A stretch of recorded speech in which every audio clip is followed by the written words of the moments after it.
My son's cruel words cut through me like shards of glass. It's your fault they're calling me stinky at school. Why are you even a janitor? You stink. Stay away from me. His verbal attacks began as he neared middle school. Perhaps he was bullied because of my job. I'm Kathy Anderson, 34 years old then, and my son was just 12. My husband had passed away when our son started elementary school, leaving me to support us by taking up work at a cleaning company. Initially, my son was kind and often helped me out, but things changed in elementary school when he started facing mockery over my profession.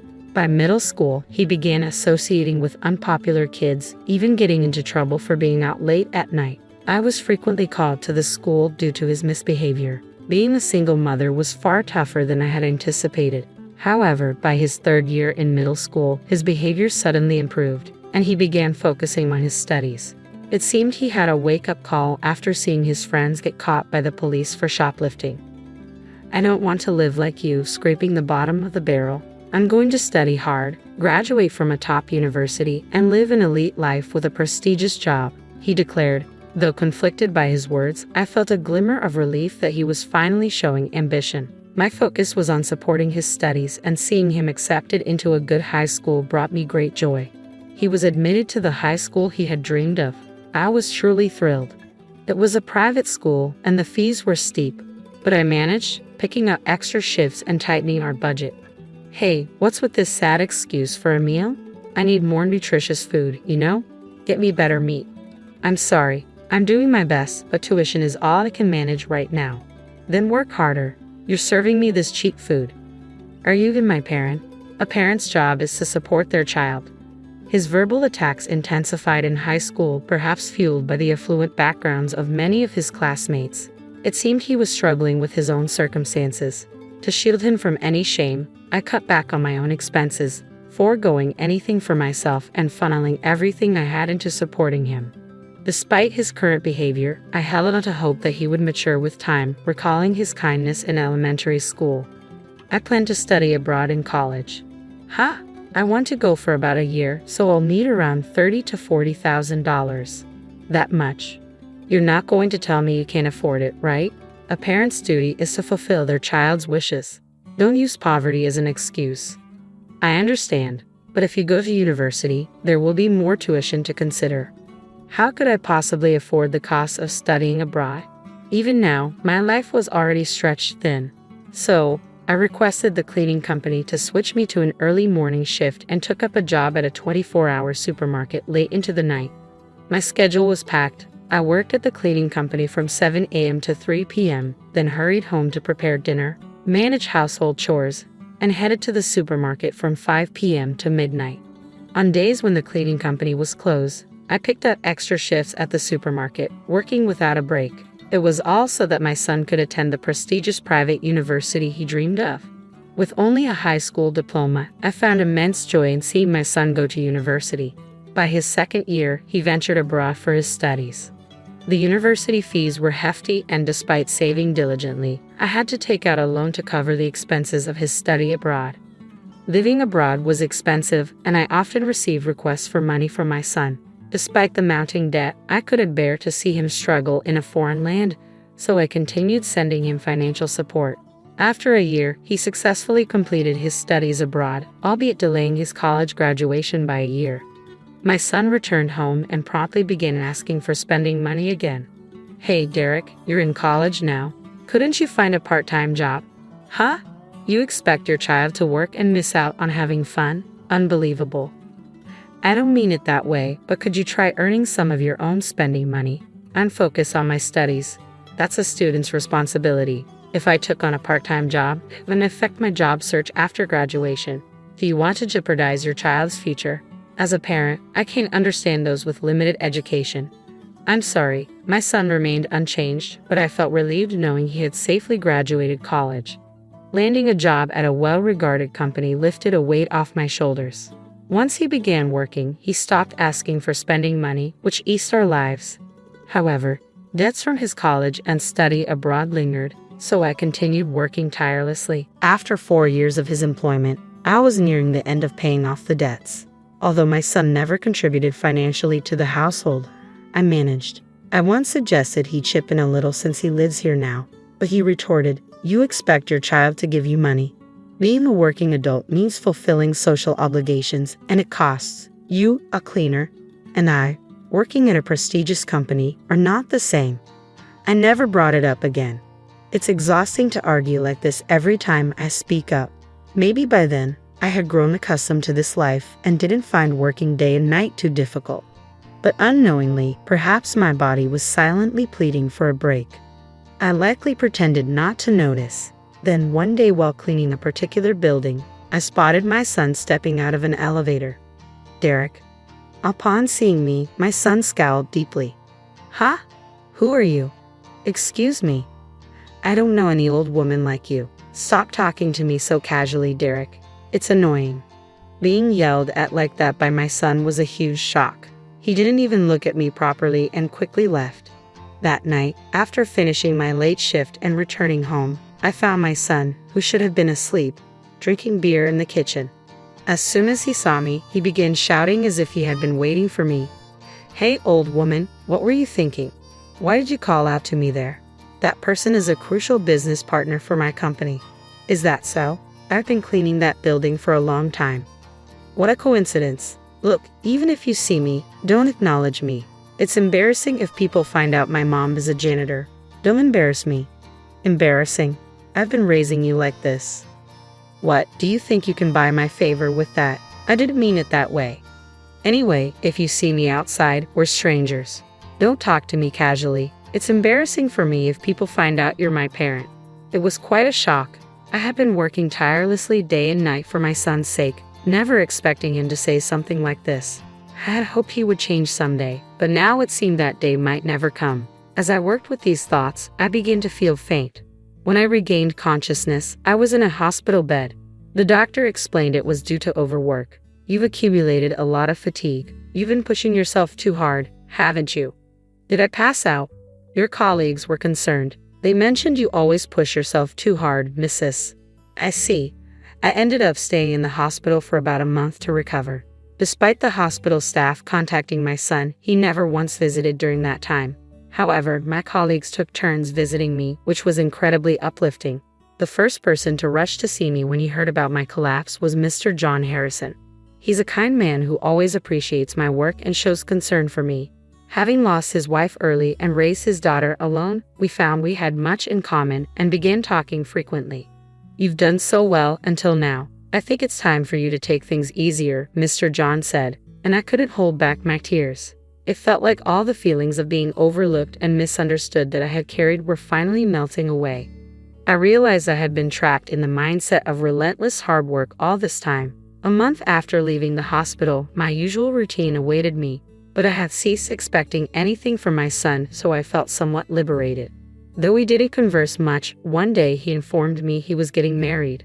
His partner was the daughter of a senior executive at the company he dealt with. That's wonderful. Well, it's only natural for someone like me. After all, I graduated from a prestigious university, studied abroad, and now work at a top-tier company. I wanted to retort, "Who do you think paid for all that?" But I held my tongue. There was no point in arguing. It wouldn't change my son. It was futile. "But you don't need to come to the wedding." "Huh? It would be embarrassing to have a parent like you there, so I've decided to hire someone." "Rent a parent?" "Yes, you can even rent a family these days. If I have someone who looks wealthier than you attend as my mother, it'll reflect better on me." "You're having someone else act as your mother? It's better than you attending." "So that's what you think. Of course, you're not suitable for someone of my caliber. Don't show up at the wedding looking poor and lower class." "Fine then. I don't care about you anymore. Once I'm married, I'm moving out of here, never coming back. Consider our ties cut." "Sure, if that's what you want. I have no objections." "Good. With that settled, I'll finally be free of seeing your poor face." With that, my son declared his intention to move out a week before his wedding and left. I said nothing, just watched him go. I thought everything was finally over. There was one worry I had, but I kept it to myself. Little did I know what would happen next. On the wedding day, my son called me repeatedly, like a madman. I was quite busy and initially decided not to answer, but his persistent calls left me no choice. "What are you doing?" "Answer the phone." "I'm actually busy." "What's up?" Isn't today your wedding day? Yes, that's why I'm calling. Come over right now. Huh? What are you saying? I'm inviting you to my wedding. Be thankful and come. And now you don't want to see a poor person like me, do you? Wouldn't it be embarrassing for you if I showed up? Enough with the excuses. Just come and witness your son in his glory. As I said, I'm busy. I don't have time for such events. Such events? Fine then, goodbye. As I moved to hang up, my son's panicked voice stopped me. Wait, do you know a man named John? He's the CEO of the company where my future father-in-law works. Why? He approached me today, smiling, saying he owes you a lot. Oh, you mean John Harrison? Yes, him. He's the guest of honor today. He said, I'm delighted that my esteemed employee's daughter is marrying Kathy's son. Oh, I know John quite well. Really? How do you know the CEO of such a big company? As I've mentioned before, I work as a cleaner in John's company, specifically in that building. John is the CEO of the building where I met my son while working there. He's an exceptional boss who values every employee, including us cleaners. We struck up a conversation when I returned something he had left at the washstand while cleaning the toilets. How did you become friends with the CEO of a major company when you're just a janitor? We discovered we're both single parents and found common ground. Then he asked, why isn't she here? He said, you wouldn't forget to invite your mother, would you?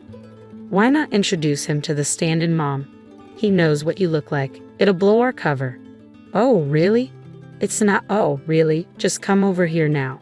I've already said I'm not going. Ever since he learned I raised my son alone, he's been quite caring and a good listener. When my son mentioned his fiancé's father's company, I was genuinely surprised. I never imagined my son would marry the daughter of an executive at John's company. I had already informed John about this and mentioned that my son had declined my invitation to the wedding. John then suggested he had a plan and asked me not to mention our connection to my son until the wedding day. You need to come. It'll reflect badly on me if people hear how you struggle to raise me all on your own. Everyone will be saying, you should be thanking your mom. And what about you, Derek? Thanking me? Are you serious? Parents raise their kids. That's their job. Why should I owe you gratitude for doing your job? But this is making me look bad. It's your responsibility as a parent to fix this. Come over and boast about what a great son I am to everyone.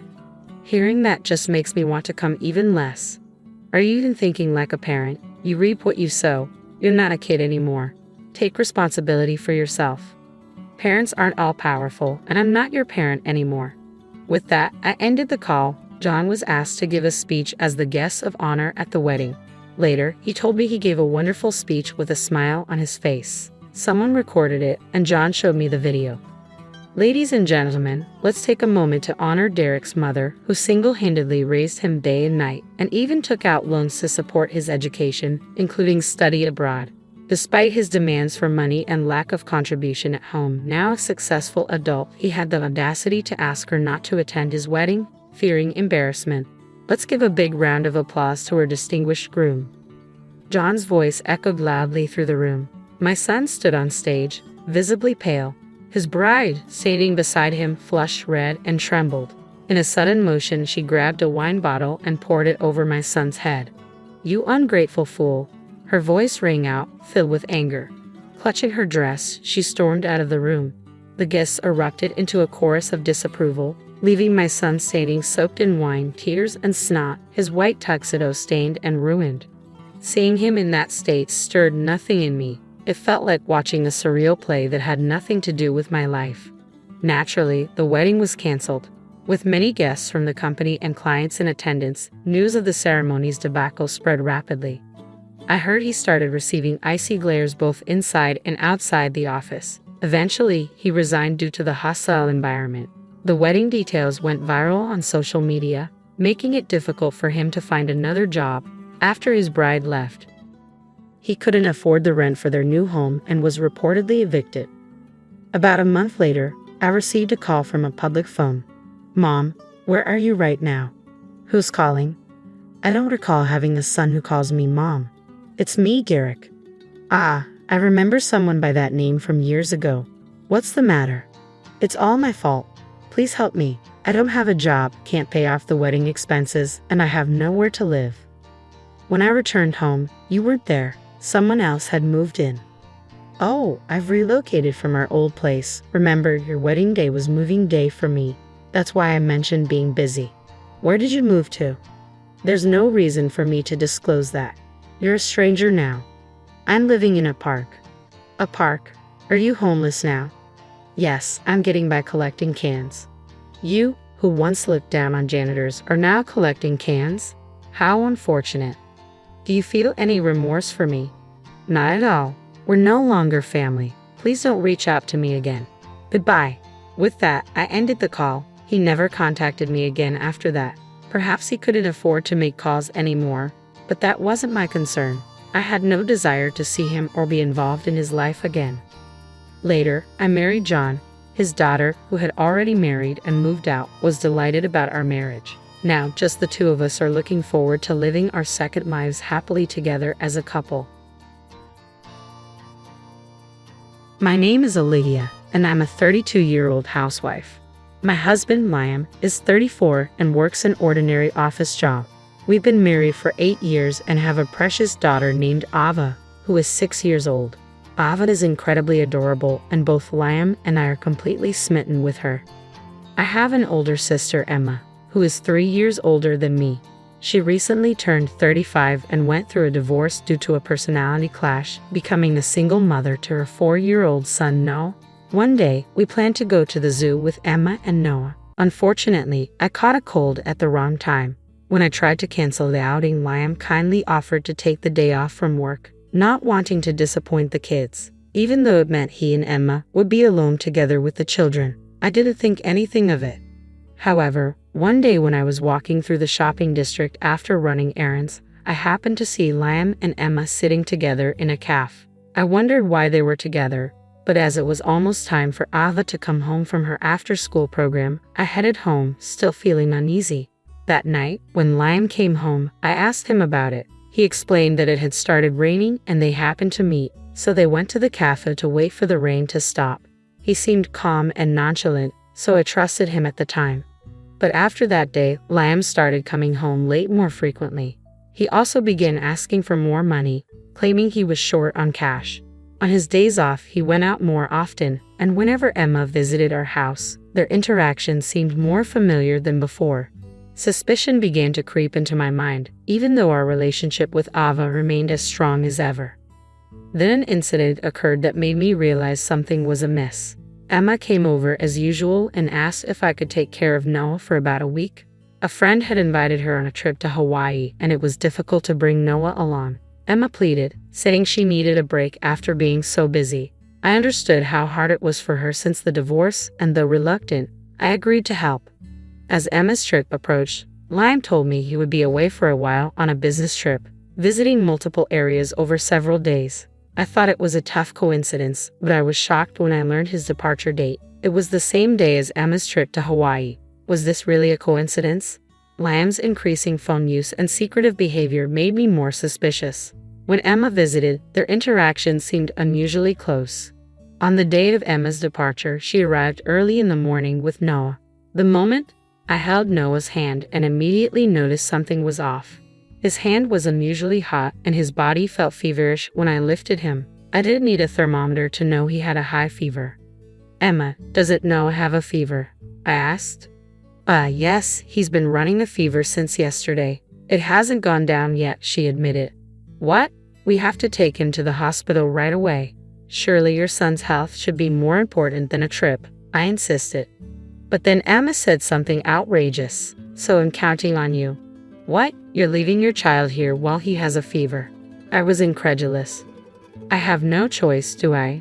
I made the promise a long time ago. It's ridiculous to pay a cancellation fee, she replied. That's not the point, is it? Isn't Noah the most important here? I argued. Of course he's important, but I'm not worried because you're here, Olivia. Take good care of him for me, Emma said.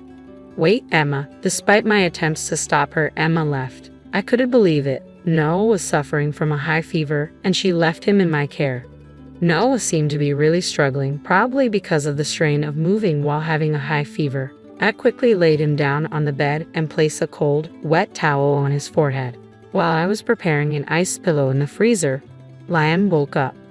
Liam, it seems Noah has a fever, I said. Really? Is that so? He replied sleepily. Emma is terrible. She's going on a trip, leaving Noah in this state, I fumed. Well, she had planned it long ago, right? She probably can't cancel at this point, he reasoned. You too, Lamb. Poor Noah. If you feel that way, you should take good care of him, I said. Lamb, can't you do something about your business trip? If Noah has some contagious disease, he might pass it to Ava. I'll take care of Noah, so I want you to take care of Ava, I pleaded. As a mother who loves her daughter dearly, I reluctantly agreed. Work is important, but surely our daughter is even more important. However, my expectations were betrayed. What? That's impossible. You should know that, I exclaimed. If you're worried, just leave her at your parents' house, Liam suggested. Even if you say that my parents are busy with work and your parents' house is too far away to go now, I countered. Then there's no choice, Liam replied. Well, all we need to do is let Noah sleep. It'll be fine, he said casually. Say that so casually. What do you want me to do then? I retorted. It's time. I have to go. I'll be going then. Liam hurried off, leaving me behind. I quickly called my parents. They couldn't take a day off work on such short notice, but my mother promised to leave early and come pick up Ava as soon as possible, which gave me some relief. While waiting for my mother to arrive, I kept Ava confined to her room, feeling sorry for her. Meanwhile, Noah's condition seemed to be worsening. In addition to this fever, he started to cough in the early afternoon. When my mother arrived early from work, I immediately took Noah to the pediatrician. On the way to the hospital, my heart ached seeing Noah suffer even from the car ride. The doctor diagnosed it as a common cold and prescribed an antipyretic, advising me to monitor his condition closely. However, I was warned to call an ambulance without hesitation if his fever rose further or if he became dangerously delirious. I'm sorry, Mom, I whispered to myself, overwhelmed with concern for Noah's well-being. I suddenly had to ask you to take care of Ava. Don't worry about it. More importantly, I'm worried about Noah. My mother assured me over the phone. Noah was as dear to my parents as Ava. After finishing the call with my mother, I felt an urge to call my husband's company. I needed to know the location of his supposed business trip in case of emergencies. The response confirmed my worst fears. He was on paid leave. Looking up at the sky, a bad premonition began to feel real. I opened my husband's laptop, which I had never seen before, and examined his search history. The destination was Hawaii, and all arrangements, plane tickets and hotel reservations, had been made by him. I recognized the name of the hotel. It was where my sister had mentioned staying. My sister and husband in Hawaii at the same hotel at the same time. Such a coincidence was implausible, not even 1 in 10,000. The fact that my husband, who claimed to be on a business trip, was on paid leave in Hawaii was abnormal. Out of curiosity, I checked my sister's social media. There were no new posts, but her recent ones showed her often with someone. The clothing visible in the photos looked all too familiar. What turned my suspicion into certainty was a picture where the person with her wore a watch that I had given my husband, not expensive, but distinct in design. This person, clearly not my husband, appeared in multiple photos with her, wearing the same clothes and watch. The possibility of coincidence was virtually zero. Then I found the conclusive photo in an album labeled Window Shopping. My sister was reflected in a shop window, and at the edge of the photo, unmistakably, was my husband. My sister, elated, had likely posted the photo without realizing he was in the reflection. With trembling hands, I saved all the photos. There was no doubt now. My sister and husband were having an affair. They were together right now, and it felt like everything fell into place. The foundation I had built with my husband was crumbling all at once. I called them repeatedly, but each time an automated voice message played, it seemed they had turned off their phones. Noah's fever still hadn't subsided, and seeing his pained expression, anger began to well up inside me. Despite a young child suffering so much, despite my own tough situation, at this very moment, my sister and husband were likely laughing and enjoying their trip to Hawaii. Could there be a more cruel story than this? Shaking with anger, I tried to think about what to do next, but that would have to wait. First and foremost, I needed to wait for Noah to recover. Yet there was no sign of his fever decreasing. If anything, it seemed to be getting worse. I was shocked when I took his temperature -107 degrees. Children are susceptible to high fevers. Ava had once had a fever of 104 degrees, but never this high. Why wasn't the fever reducer working? Noah was completely exhausted, and any movement seemed to cause him pain. Desperate to suppress the panic threatening to overwhelm me, I was just considering calling an ambulance when my smartphone buzzed. "Mommy," Noah murmured weakly, his face contorted in pain, calling out for his mother. "I can't forgive them. I'll never forgive them," I vowed silently, my vision clouding with rage. Just as it seemed my anger would consume me, Noah's condition suddenly took a turn for the worse. A week had passed since then, and despite my sorrow, today was a clear day. I found myself staring blankly at the wide blue sky, tears streaming down my face. I had lost count of how many times I had cried, yet my tears showed no signs of drying up. Ava's hand trembled in mine, and as I lifted her up, I could see my parents also in tears, comforting her. Other family members and friends gathered, all sharing in our grief. Everyone, without exception, was in tears. Suddenly, my smartphone vibrated. I set Ava down and glanced at the display. It was my sister's name. "Hello," I answered hesitantly. "Oh, Olivia, it's been a while. I just got back from Hawaii. I'm at the airport now, and I'm going to pick up Noah next. Thanks for looking after him." My sister's voice came through the line as if from another world. I uttered a phrase as if whispering, "Our dear has gone to heaven." A single tear, which I thought I had under control, spilled over. Unable to comprehend my words, my sister asked back in a bewildered voice over the phone, "Heaven? What are you talking about? That makes no sense." "So our loved one is in heaven while you were enjoying your trip to Hawaii," I said, struggling to contain my emotions. "I don't understand what you're saying," my sister replied, sounding confused. "You'll understand when you get here. The funeral is over, and we're now at the crematorium." "What? The crematorium?" My sister's voice was filled with shock and disbelief, and the phone call abruptly ended. "No, no." My sister rushed out of the taxi, desperation etched on her face. She called out his name and looked around frantically, but Noah wasn't there. "Where is he?" "He's not here." "Of course he isn't," I said softly, pointing in the direction of the crematorium. Though modern crematoriums don't emit smoke like the old ones, there was no mistaking the solemn reality. Someone was being cremated right now. "About Noah. The day you dropped him off, his fever suddenly spiked to 107 degrees Fahrenheit. 107 degrees? My sister's voice faltered. The antipyretic we got from the pediatrician didn't work, and his condition deteriorated rapidly. We called an ambulance in a panic, but no. I couldn't bring myself to finish the sentence. "We're in the middle of a funeral right now," I continued, spreading my arms towards the crematorium. "Hey, what's going on?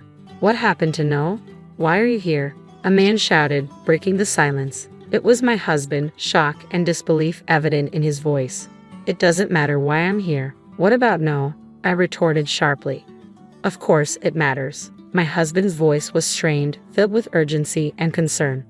With nothing left to lose, I faced my husband, ready to confront the truth. I shouted back, "What kind of nerve do you two have to abandon your family and go on a fair trip? Noah was sick with a fever, and despite my plea for help, you ignored us and went on your trip. Are you out of your mind? What are you saying?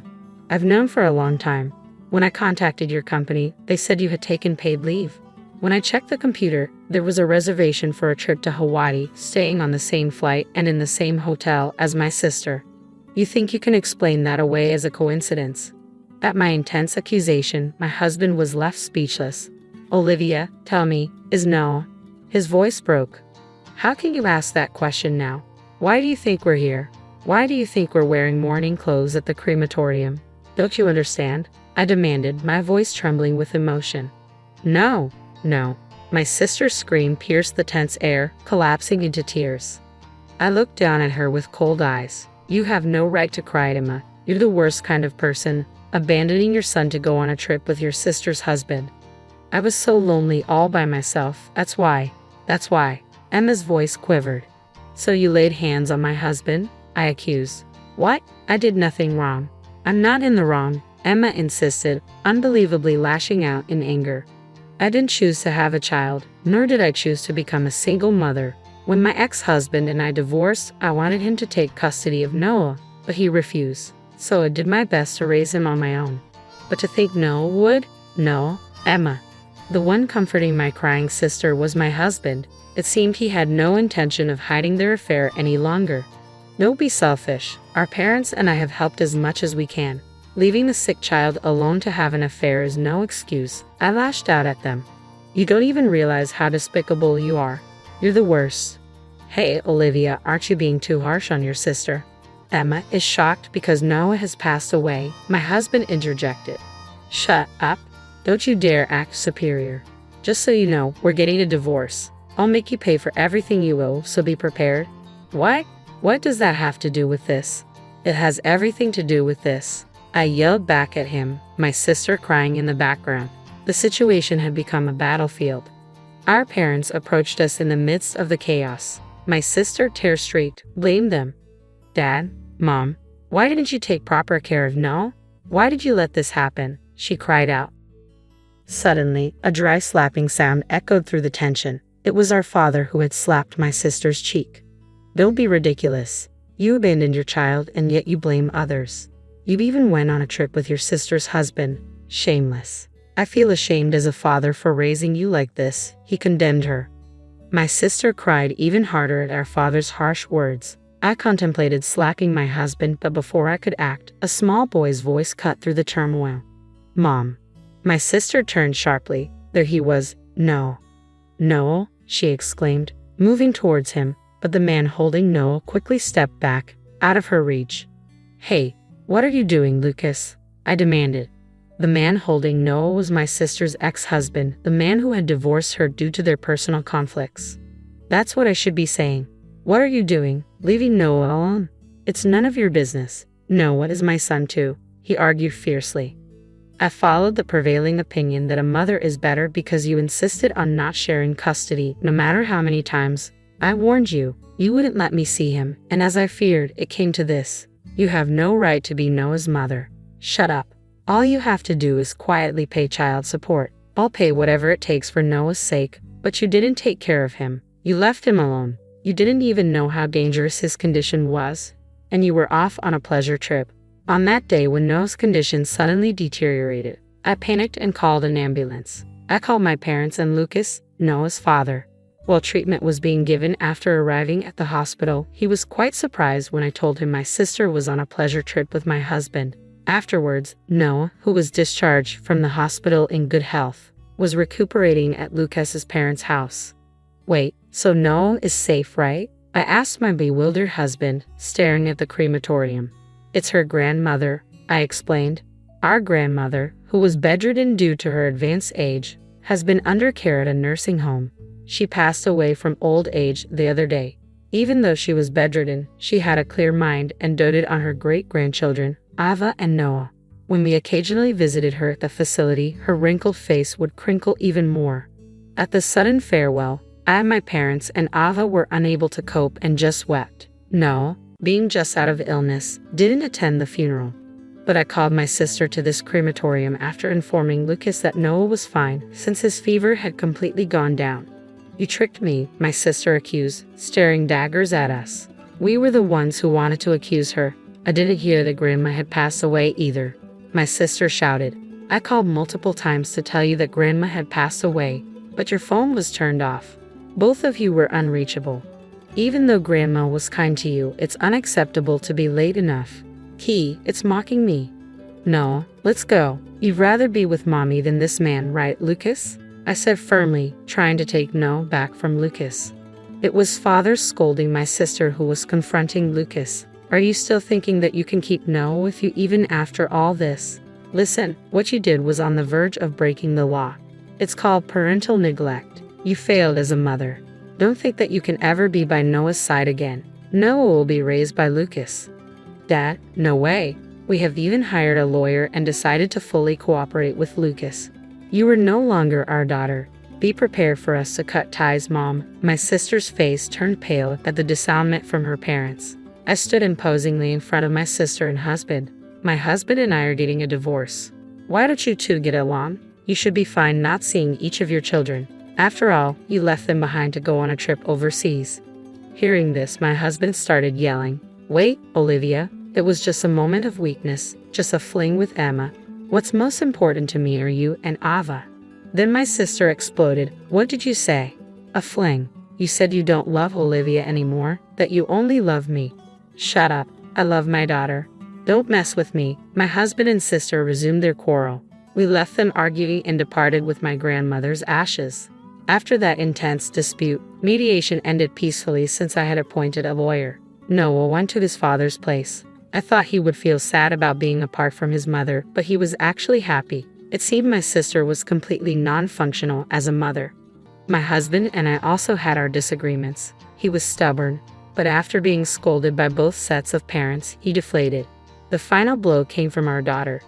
I don't need daddy, Ava declared. Though only 6, she seemed to mature early and understood her father's behavior in her own way. When Ava looked at my husband like he was an insect, I couldn't help but laugh. There was no greater punishment for my ex-husband, who had adored her daughter. He now has the right to see Ava, but whether she wants to see him is up to her. So the dramatic situation came to an end. Ava and I moved back to our parents' home, living peacefully. Our parents were thrilled to have Ava around. Next year, she would start 1st grade, and we were excited about her school preparation. I also planned to get a job at the same time she started school. Noah visited every now and then with Lucas. His face was unrecognizably bright compared to before, filled with smiles. Meanwhile, while we were living joyfully, it seemed my sister and ex-husband ended their relationship easily. Perhaps it truly was just a fling for my ex-husband. Perhaps he was shocked at being disliked by his daughter, so he easily discarded my sister. However, his affair with his wife's sister became known in his company, and he was deemed to have character problems. He was sent to the provinces, making it even harder for him to see Ava. He deserved it. As for my sister, it seemed she lived like a hollow shell for a while, frustrated by being abandoned by everything. Eventually, she disappeared. We filed a missing persons report, but I had a feeling my sister would never be found.